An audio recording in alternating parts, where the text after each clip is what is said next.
بسم اللہ الرحمن الرحیم۔ شروع اللہ کے نام سے جو بڑا مہربان نہایت رحم کرنے والا ہے۔ نہایت محترم مہمان خصوصی صاحب، معزز اساتذہ اکرام اور مستقبل کے معمار میرے عزیز ساتھیوں، السلام علیکم۔ میں معزز سامعین، میں ماہنور احمد LLB 1 سے اور میرے ساتھ رمشہ خضر BS سائیکالوجی 5 سے گوشہ اقبال کی نمائندگی کرتے ہوئے آپ سب کو اس تقریب میں خوش آمدید کہتے ہیں۔ آج کی یہ پروقار تقریب شعبہ قانون اور شعبہ نفسیات کی مشترکہ سوسائٹی گوشہ اقبال کی جانب سے منعقد کرتا ہے، جس کا مقصد ادب، ثقافت، تہذیب اور تمدن سے آشنا اور محبت کرنے والے لوگوں کے خیالات کو ڈاکٹر علامہ محمد اقبال کے نظریات، احساسات اور افکارات کی روشنی میں منور کیا جانا ہے۔ جیسا کہ شیخ سعدی فرماتے ہیں، زندگی آمد برائے بندگی، زندگی آمد برائے بندگی، زندگی بے بندگی شرمندگی۔ اگر ہم تقاضے بڑھا جائیں گے، اگر ہم تقاضے بڑھا جائیں گے، یقیناً وہ دامن چھڑا جائیں گے۔ اگر ہم تقاضے بڑھا جائیں گے، یقیناً وہ دامن چھڑا جائیں گے۔ وہ جن کو اٹھا کر انا لے گئی، وہ جن کو اٹھا کر انا لے گئی، اگر تم بلا لو تو آ جائیں گے۔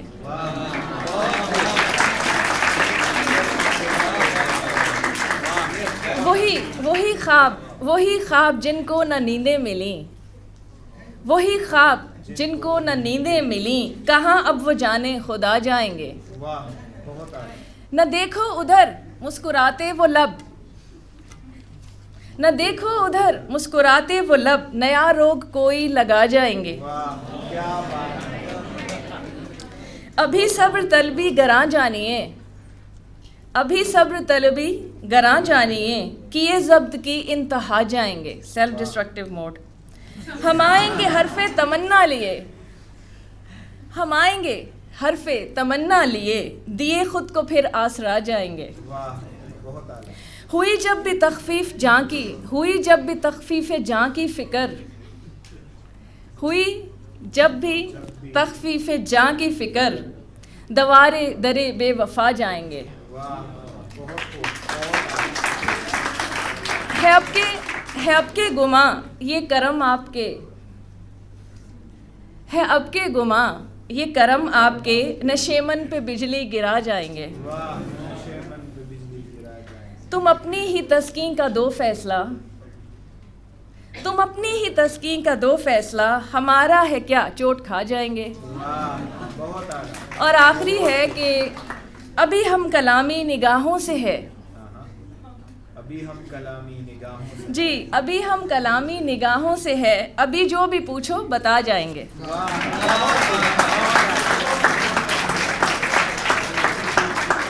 اور بس ایک قطعہ اور سناؤں گی، ایک قطعہ اور۔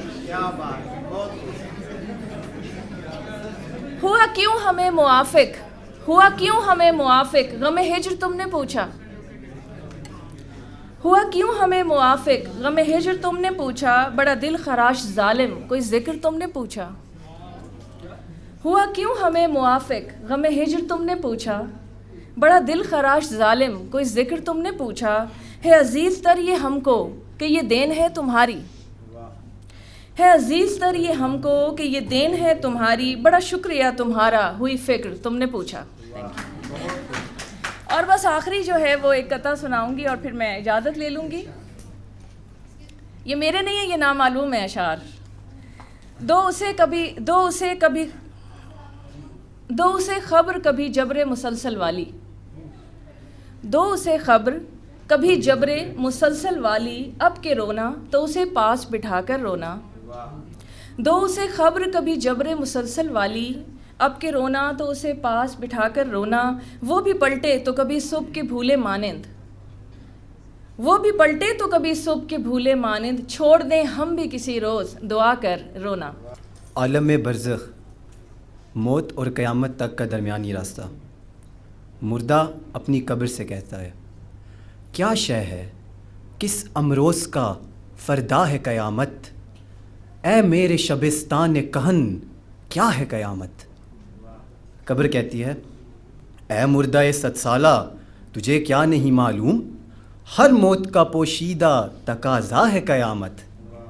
مردہ جس موت کا پوشیدہ تقاضا ہے قیامت، اس موت کے پھندے میں گرفتار نہیں میں. ہر چند کے ہوں مردہ 100 سالہ لیکن ظلمت کا دائے خاک سے بیزار نہیں میں. ہو روح پھر ایک بار سوارے بدن زار، ایسی ہے قیامت تو خریدار نہیں میں. غیب سے صدا آتی ہے نئے نصیب مار و کسدم نئے نصیب دامدو، کہ ہمیشہ کی موت تو سانپ اور بچھو کو بھی میسر نہیں. نئے نصیب مار و کسدم نئے نصیب دامدو، ہے فقط محکوم قوموں کے لیے مرگ ابد. بانگ اسرافیل ان کو زندہ کر سکتی نہیں، روح سے تھا زندگی میں بھی تہی جن کا جسد. مر کے جی اٹھنا فقط آزاد مردوں کا ہے کام، گرچہ ہرزی روح کی منزل ہے آغوش لحد. زمین قبر کہتی ہے آہ ظالم تو جہاں میں بندہ محکوم تھا، میں نہ سمجھی تھی ہے کیوں خاک میری سوزناک. تیری میت سے میری تاریکیاں تاریک تر، تیری میت سے زمین کا پردہ ناموس چاک. الخدر محکوم کی میت سے 100 بار الخدر. اے سرافیل اے خدائے کائنات اے جان پاک.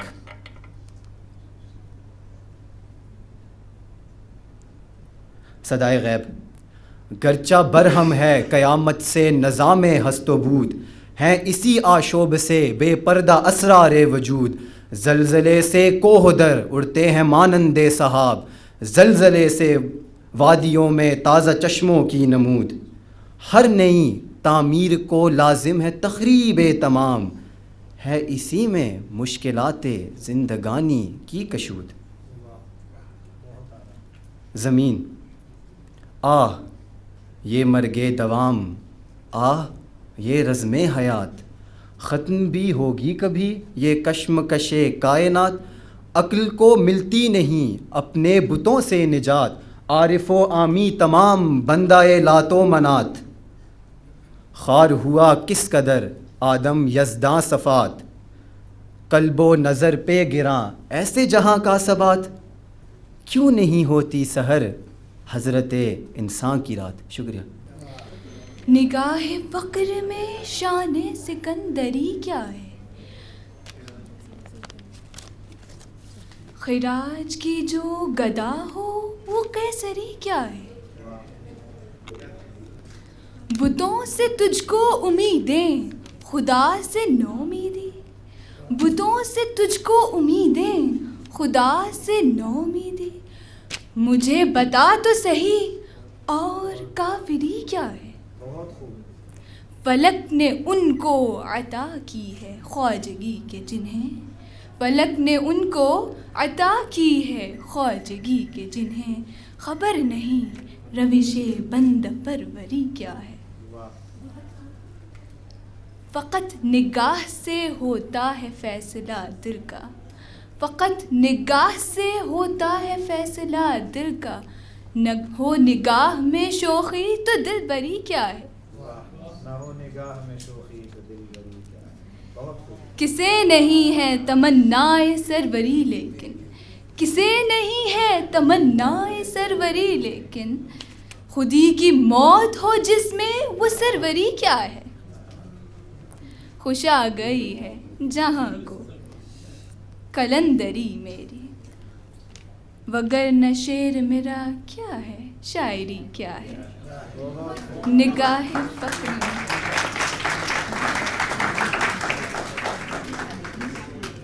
خوش آ گئی ہے جہاں کو قلندری میری، وگرنہ شعر میرا کیا ہے شاعری کیا ہے. نگاہ فقر میں شان سکندری کیا ہے، نگاہ فقر میں شان سکندری کیا ہے. تو شاہین ہے پرواز ہے کام تیرا، تیرے سامنے آسماں اور بھی ہے. ہمارے آج کے مہمان خصوصی رونق محفل ہمارے بزرگ اور معتبر شخصیت جنوبی ایشیا میں اردو زبان کے بہت بڑے ادیب، نقاد اور محقق محترم پروفیسر فتح محمد ملک صاحب مقتدرہ قومی زبان کے سربراہ ہیں۔ اس سے پہلے 2012 تک بین الاقوامی اسلامی یونیورسٹی کے ریکٹر کے طور پر فرائض سر انجام دے چکے ہیں۔ پاکستان میں خدمات سر انجام دینے سے پہلے آپ کولمبیا یونیورسٹی امریکہ، ہیمبولڈ یونیورسٹی جرمنی اور سینٹ پیٹرزبرگ یونیورسٹی روس میں پروفیسر رہ چکے ہیں۔ ڈاکٹر علامہ اقبال کے پروفیسر صاحب کی شخصیت اور زندگی پر گہرے آثار اور نقوش ہیں۔ آپ کی نمایاں تصانیف میں Iqbal's reconstruction of Muslim political thoughts, Saadat Hasan Manto ایک نئی تعبیر، غلاموں کی غلامی اور باقی کئی سارے تصانیف شامل ہیں۔ آپ کو حکومت پاکستان کی جانب سے 2006 میں ستارہ امتیاز سے نوازا گیا۔ مجھے بہت خوشی ہو رہی ہے کہ میں خصوصیت کے ساتھ آج اپنے پوتے پوتیوں سے ہم کلام ہوں۔ میں وہاں بیٹھا آپ کے چہروں کو دیکھتا رہا اور اپنی نسل کی غلطیوں کو شمار کرتا رہا۔ ہم نے آپ کو اپنی تاریخ، اپنی تہذیب، اپنی ادبیات سے بے خبر رکھنے کا خاص اہتمام کا رکھا۔ نتیجہ یہ کہ آپ کے چہروں پہ جب میں دیکھتا تھا تو مجھے لگتا تھا کہ مجھے بجائے خود بات کرنے کے آپ سے سوالات پوچھنے چاہیے کہ اقبال کے بارے میں آپ کیا سوچتے ہیں، یا اب تک یہاں جو گفتگو ہوتی رہی اس نے آپ کے ذہن پہ کس طرح کا ایک سوال پیدا کیا اقبالیات کے بارے میں، یا اقبال اسٹڈیز کا ہماری آج کی اور آنے والی نسلوں کی زندگی کا۔ میرا اپنا یہ حال ہے کہ یہاں جو اشعار پڑھے جا رہے تھے، بار بار بیٹی نے بھی پڑھا، آپ نے بھی پڑھا، کچھ اور لوگوں نے بھی پڑھا اقبال کا یہ شعر جس میں آتا ہے کہ شاہی بناتا نہیں آشیانہ۔ تو یہ 2-3 مرتبہ پڑھا گیا یہ شعر، تو میں اعتراف کرتا ہوں کہ میرے ذہن میں آشیانہ سکینڈل آتا رہا۔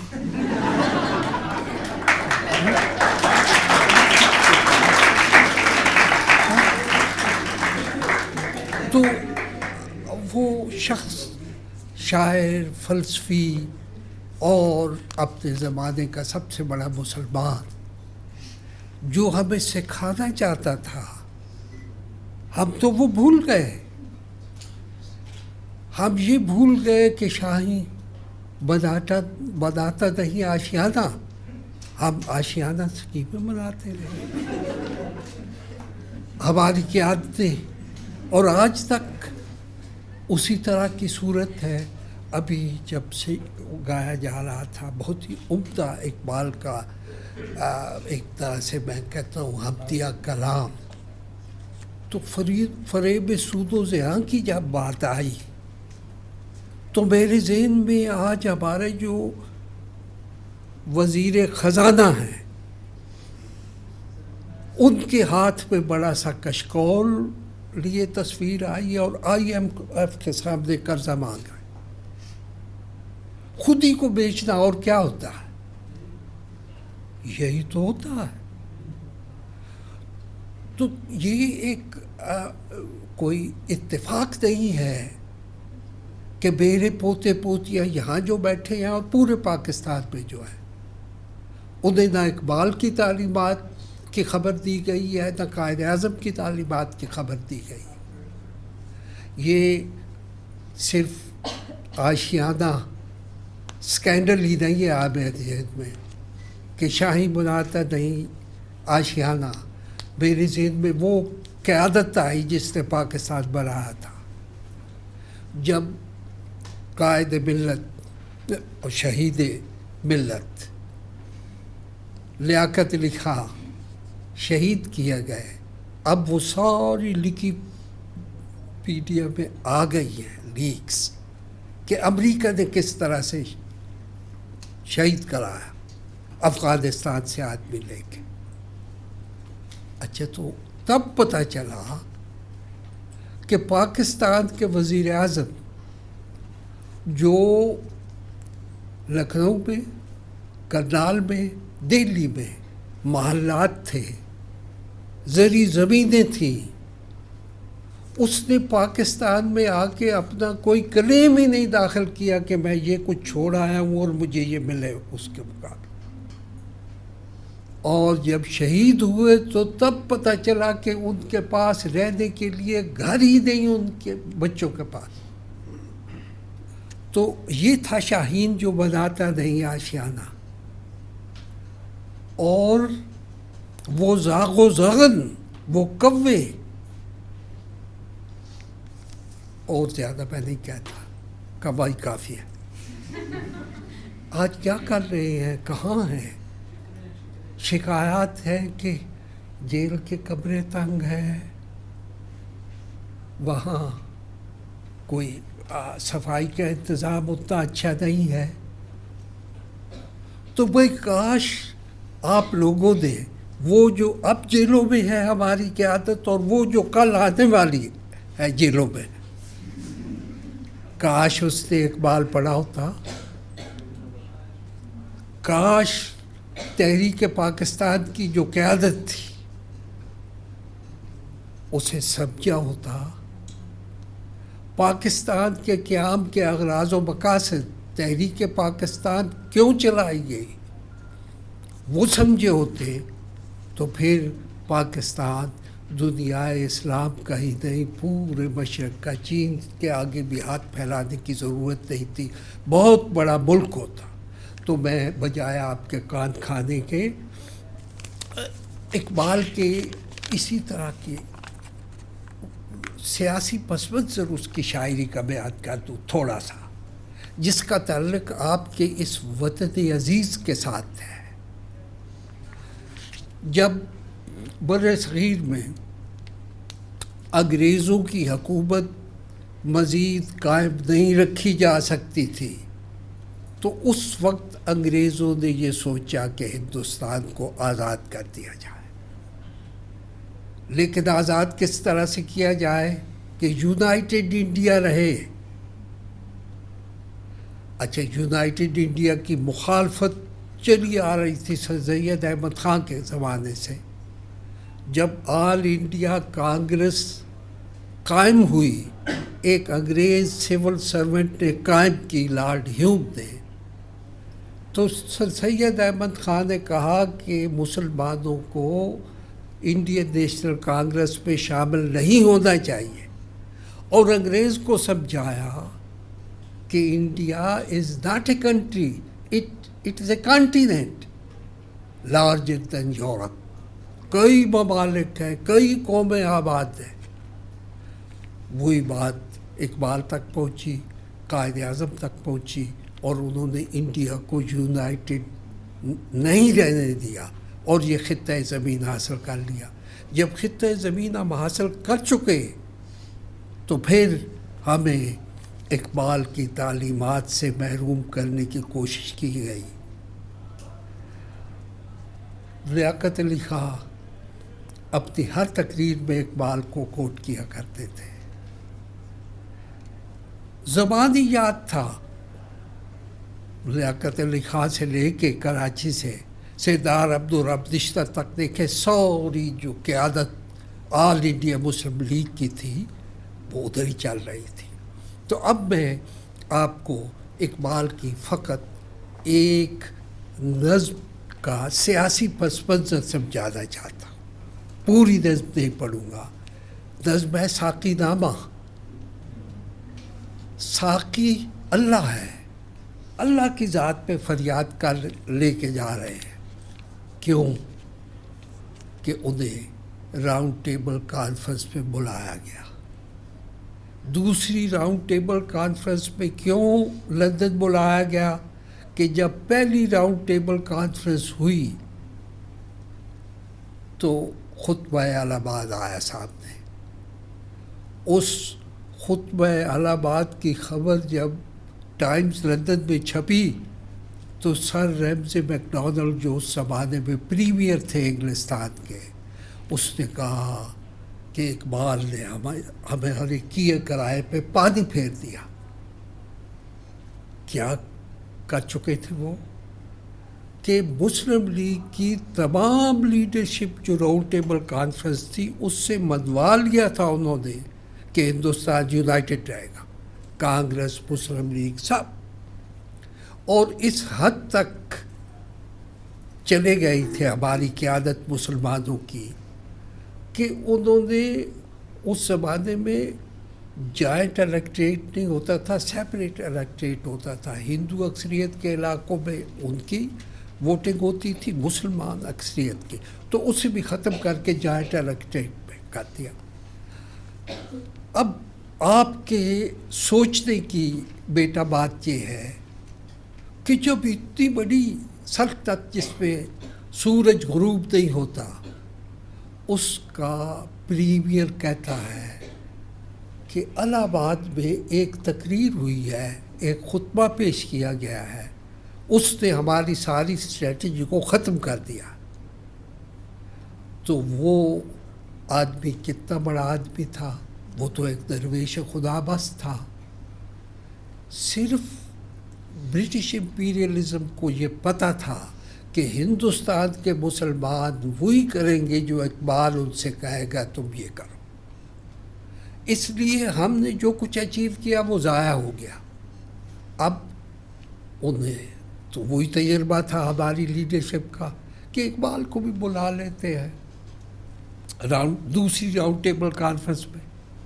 دوسری راؤنڈ ٹیبل کانفرنس سے اقبال نے بائیکاٹ کیا، کیونکہ انگریز اور سارے مندوبین کہہ رہے تھے کہ انڈیا یونائٹڈ رہے گا، برٹش انڈیا اسی طرح سے یونائٹڈ رہے گا، برٹن واپس آ جائے گا، وہاں متحدہ ہندوستان کی حکومت ہوگی۔ اقبال نے بائیکاٹ کیا، پیرس گئے دوستوں سے ملنے اور گھومتے پھرتے پھر وہ پہنچے اپنا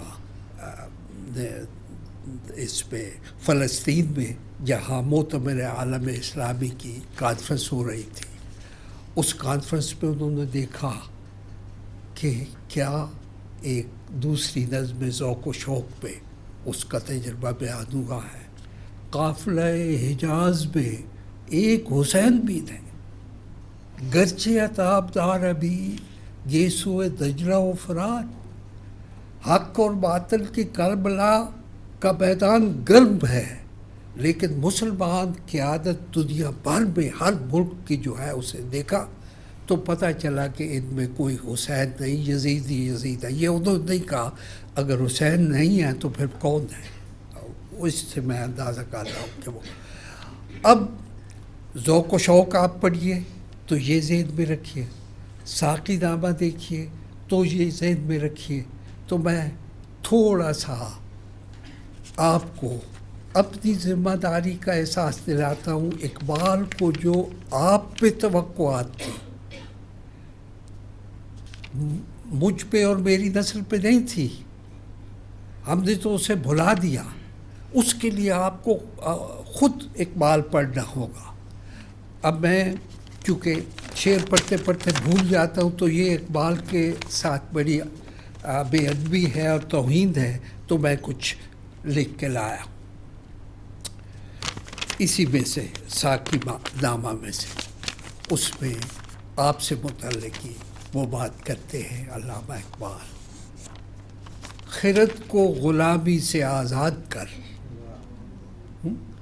جوانوں کو پیروں کا استاد کر۔ ہم جو بوڑھے ہیں ہم سب اپنے جاب میں اور اپنی چھوٹی موٹی پلاٹ سے مل جائے گا، یہ ہو جائے گا، اس طرح کی مکروہات میں مصروف ہے۔ آپ نوجوان ابھی آئیڈیلسٹ ہیں، تو اس زمانے کے نوجوانوں کو مخاطب کیا اور کہا کس سے؟ اللہ سے کہا، ساقی ازل سے کہا۔ یہ ساقی نامہ کی روایت ہے کہ ساقی کو پکارتے کہ ان بزرگوں سے ان کی عقل سے ہمیں آزاد کر، ان کی عقل غلام، خرد کو غلامی سے آزاد کر۔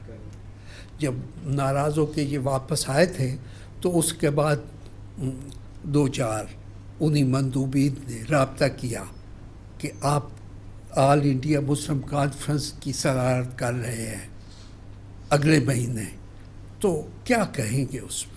تو خط موجود ہے جس پہ انہوں نے کہا، بہت ہی معزز آدمی کراچی کا، تو کہنے لگا کہ مجھے ایکسپیرینس نے یہ سکھایا ہے کہ جو بات جس وقت کرنی ہے وہی کرے، اس لیے میں آپ کو نہیں بتاتا کہ میں نے کیا کرنا، کیونکہ انہیں پتہ تھا کہ سارے انہوں نے مہذب لفظ استعمال کیے اپنی ایک اور تقریر میں ہی کہ انڈر برٹش انفلوئنس، یہ نہیں کہ ان کے غلامی میں، اس سے متاثر ہو کے انہوں نے ہندوستان کو یونائٹڈ رکھنا شروع کیا۔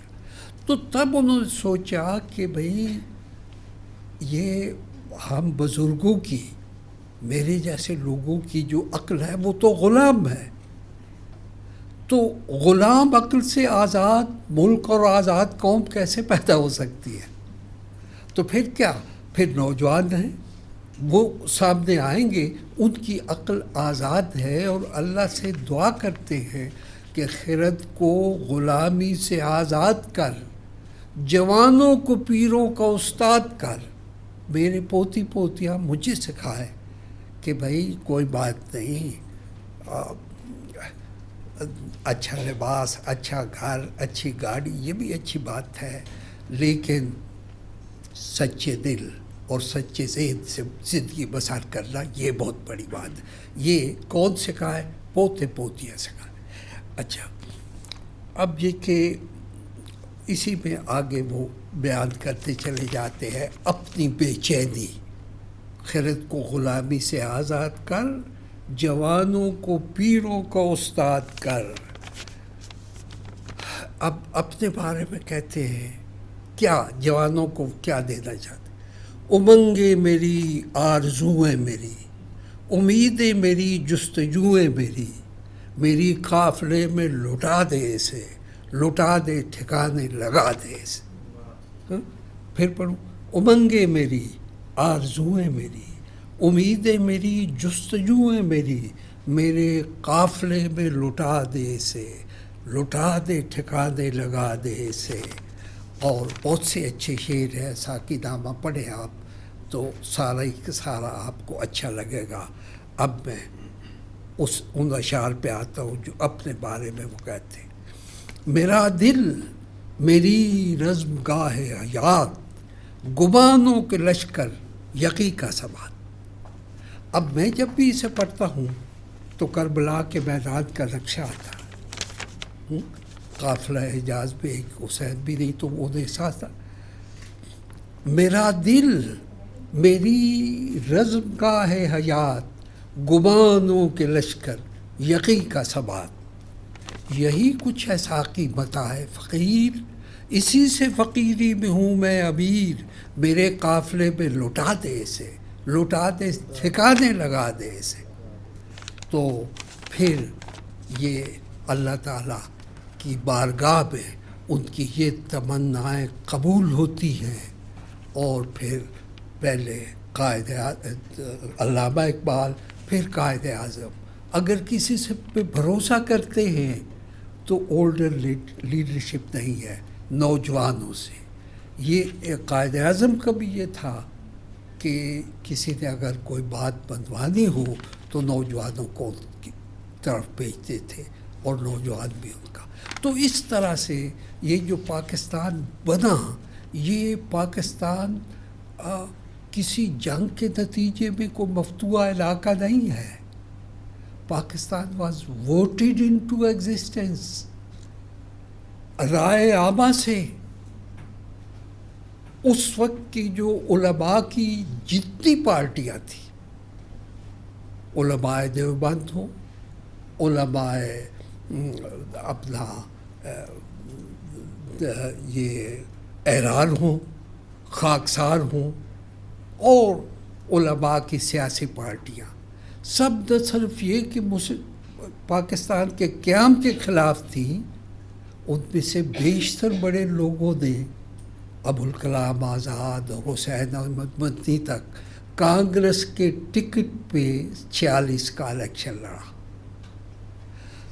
اچھا، اب وہ جو کانگریس کے ساتھ الیکشن لڑنے والے دین کے عالم ہیں، کہلواتے ہیں، وہ چاہتے تھے پاکستان نہ بنے، متحدہ ہندوستان رہے، قیادت گاندھی اور نہرو کے ہاتھ میں رہے، آزاد سب کانٹیننٹ کی.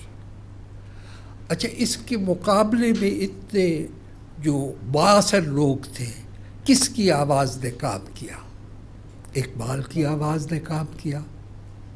اور کون لوگ آگے آئے؟ نوجوان آئے، بزرگ پھر بھی اپنے سود و زیاغ کے چکر میں پڑے ہوئے تھے، وہ جان ہتھیلی پہ رکھ کے نہیں آئے. اب آج ایک بات بیٹھک کہی جاتی ہے، سنی جاتی ہے کہ تحریک پاکستان کے زمانے میں ایک نعرہ بلند ہوتا تھا، پاکستان کا مطلب کیا؟ لا الہ الا اللہ. یہ کون کہتا ہے؟ یہ مولانا سیالوی صاحب کہتے ہیں. یہ دیوبندیوں کا جو کئی گروپ ہے یہاں 60-70 کے قریب دیوبندیوں کے، وہ کہتے ہیں. مودودیائٹ کہتے ہیں.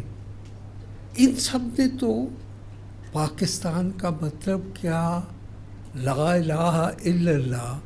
تحریک پاکستان کے زمانے میں یہ جب نعرہ بلند ہو رہا تھا تو انہوں نے تو لا الہ الا اللہ کے اس مطلب کو نہیں سمجھا، اس پہ عمل نہیں کیا. انہوں نے تو قیام پاکستان کے خلاف تحریکیں چلائی اور ووٹ دیے انڈین یونائٹڈ انڈیا کو.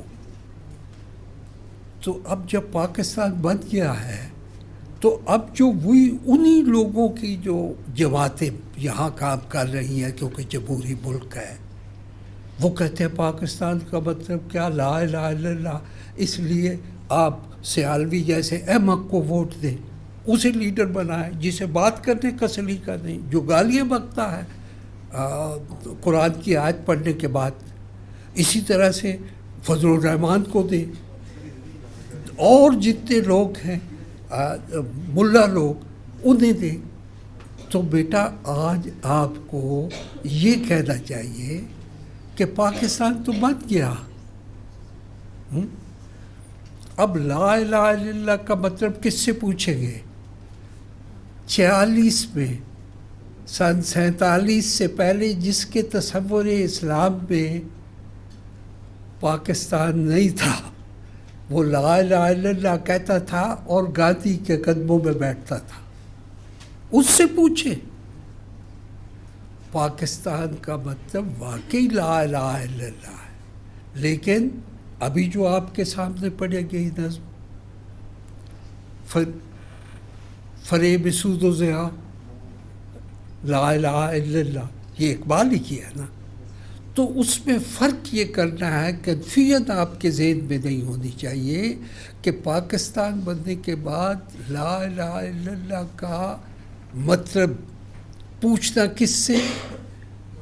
تحریک پاکستان کے زمانے میں جن کے لا الہ الا اللہ کا نعرے میں قیام پاکستان تھا، جو اسلام کے نام پہ پاکستان کے قیام کی مخالفت کر رہے تھے، ان کے گروپ چونکہ یہاں موجود تھے. اور اب بھی وہ تمام قوتیں جو سمجھتی تھیں کہ پاکستان کا قیام جلب نہ صحیح بدیر ان کے پورے مشرق میں وہ جو سامراجی مقاصد ہیں ان کے خلاف ہے، تو وہ آج تک سرگرم کار ہیں. اور ان کا ایک بڑا مقصد یہ ہے کہ ہمارے ہاں تعلیمی نظام وہ ہو کہ جس میں سے اقبال غائب ہو. اب آپ نے جتنے بھی لوگوں نے آپ میں سے اقبال کی نظمیں پڑھی، اقبال پہ پڑھی، وہ آپ کی خود ہی سیکھی ہیں کہیں سے، اپنے گھر سے یا کہیں. لیکن آپ کو اس یونیورسٹی سمیت کہیں بھی اقبال اسٹڈیز کا شعبہ نظر نہیں آئے گا. کیوں نہیں آئے گا؟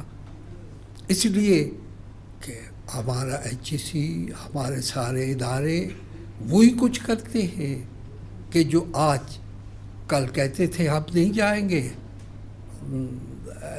آئی ایم ایف کے پاس، آج وہی لوگ کہہ رہے ہیں، وہی کہہ رہا ہے کہ ہم تو جا رہے ہیں. ہاں تو بھائی اگر آپ جا رہے ہیں تو فرق تو یہی ہے کہ آپ کا کشکول پہلے والوں سے کم یا زیادہ بڑا ہوگا. غلامی کی رات تو ختم نہیں ہوئی.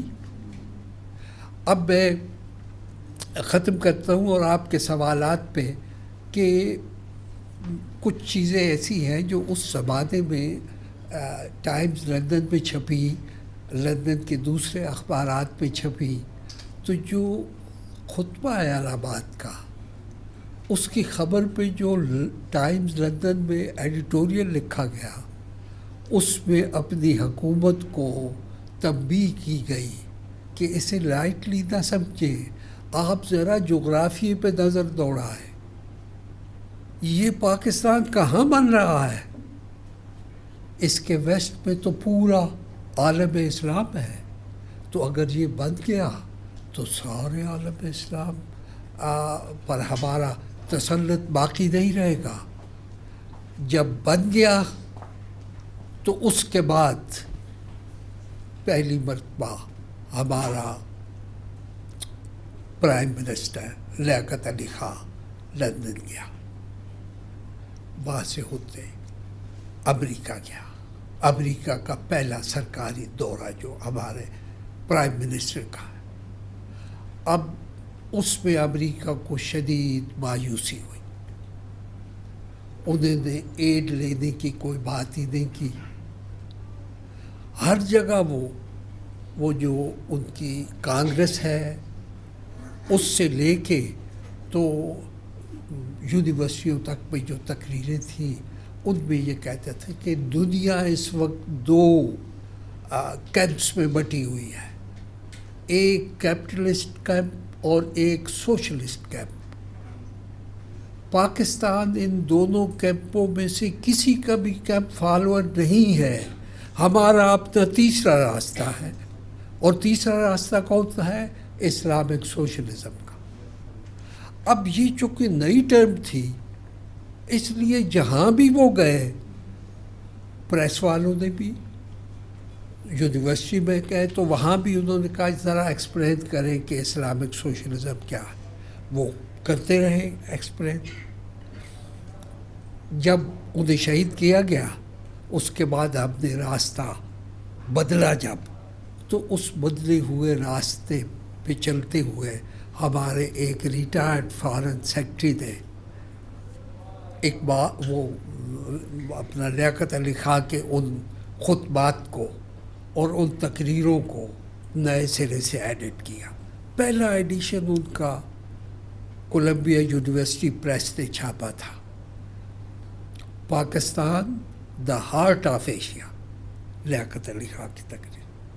یہاں جو ہوئی تو اس میں اسلامک سوشلزم کی جتنے ریفرنس تھے نکال دیے گئے. پریفیس میں لکھا گیا کہ چونکہ ریپوٹیشن بڑی تھی تو اس لیے بھائی جگہ جگہ لوگ پوچھتے تھے، کیونکہ نیا ایک کانسیپٹ تھا. دنیا دو راستوں پہ چل رہی تھی، ایک کمیونزم والا، ایک کیپٹلزم والا.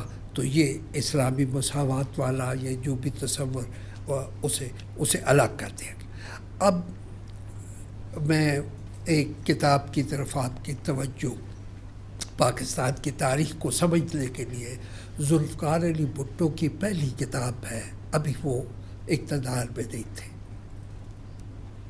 اس کا نام ہے دا میتھ آف انڈیپینڈنس.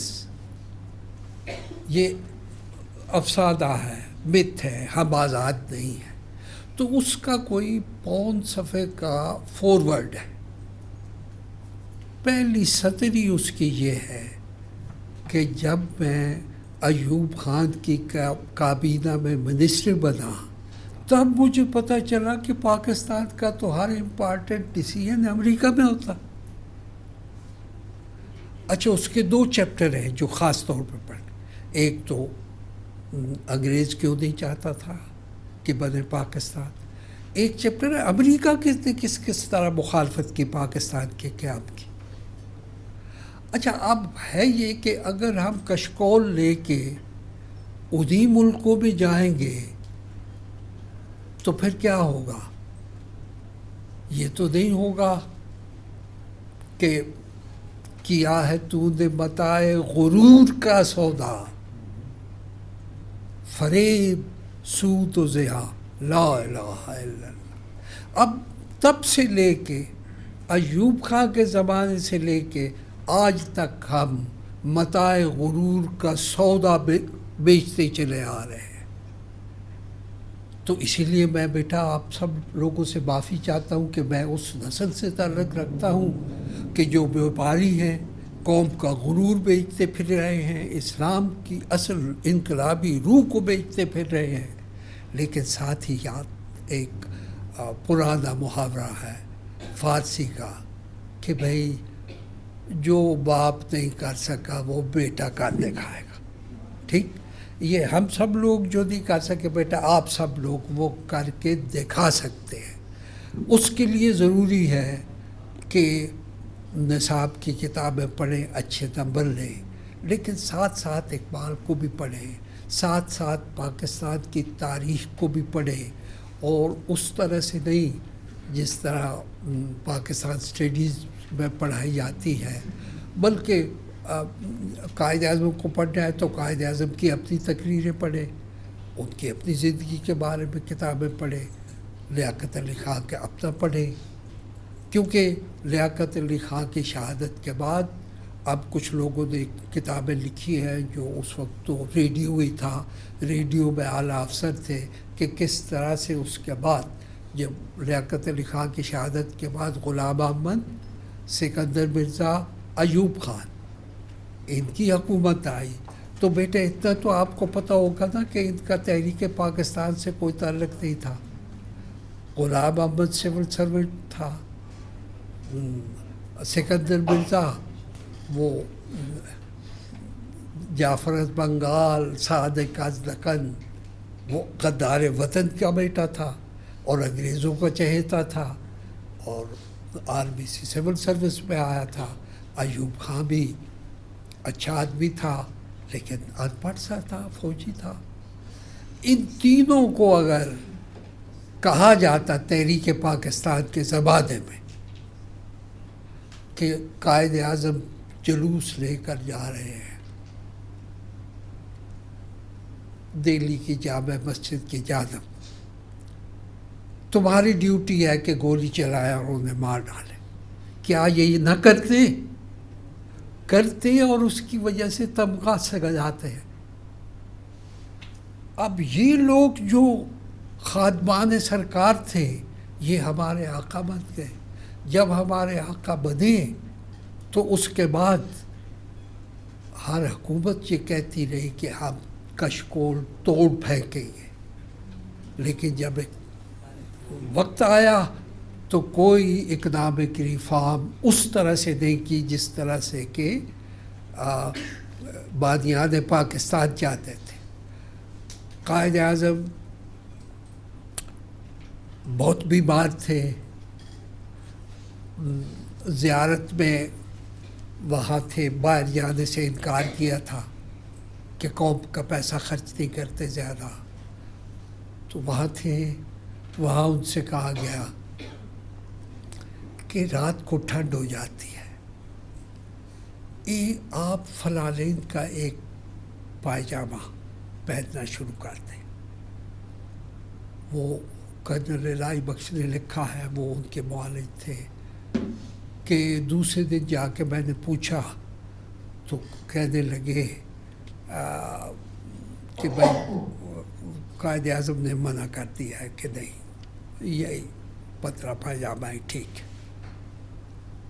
تو دوسرے دن بھی نہیں، انکار کر دیا، انہوں نے منع کر دیا.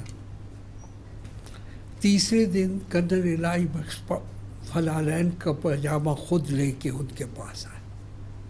تو وہ لکھتے ہیں کہ پہلی مرتبہ انہوں نے ٹیمپر لوز کیا کہ کیوں کیا یہ.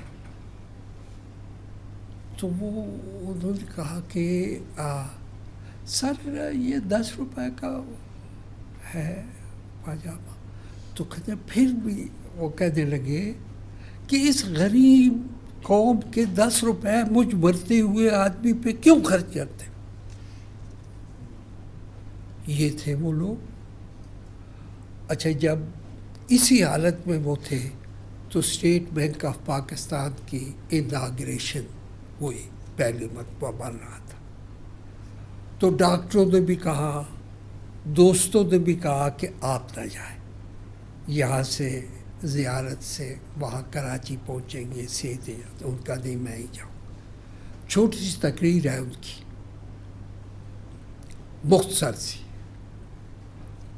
وہ تقریر کم بھی پڑھائی جاتی ہے, سامنے رکھی جاتی.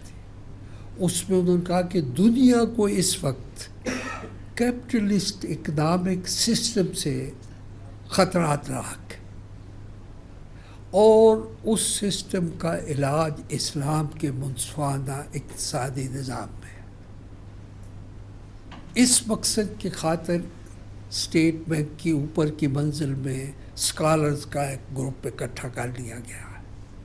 وہ آج کے اکنامک نظریات جو ہیں, اقتصادی نظریات, انہیں اسٹڈی کریں گے, اسلام کے اقتصادی نظریات کو اسٹڈی کریں گے, اور ایک ایسا نظام معیشت لائیں گے کہ جو بنیادی طور پر اسلامی ہوگا, لیکن آج کے سیاسی نظریات کے تجزیے کے ساتھ وہ پیش کیا جائے گا. اچھا وہ گئے تو فوت ہو گئے ود ان ویکس. اب اسٹیٹ بینک کی ہر سال ایک رپورٹ ہوتی ہے کہ پچھلے سال کیا کرتے. اگر اس سال کی رپورٹ پڑھیں تو اس میں ہوتا ہے کہ قائد اعظم نے یہ گروپ تو بنایا تھا ہم نے ریسرچ اسکالرز کا, لیکن اقتصادی مشکلات کی وجہ سے اسے ختم کر دیا گیا, اور اس کی جگہ انہوں نے لکھا تو نہیں ہے, ایک ٹیم امریکہ سے آ گئی اکنامک اسکالرز کی. تو تب سے لے کے اب تک ہم انہی کے جنگل میں ہیں.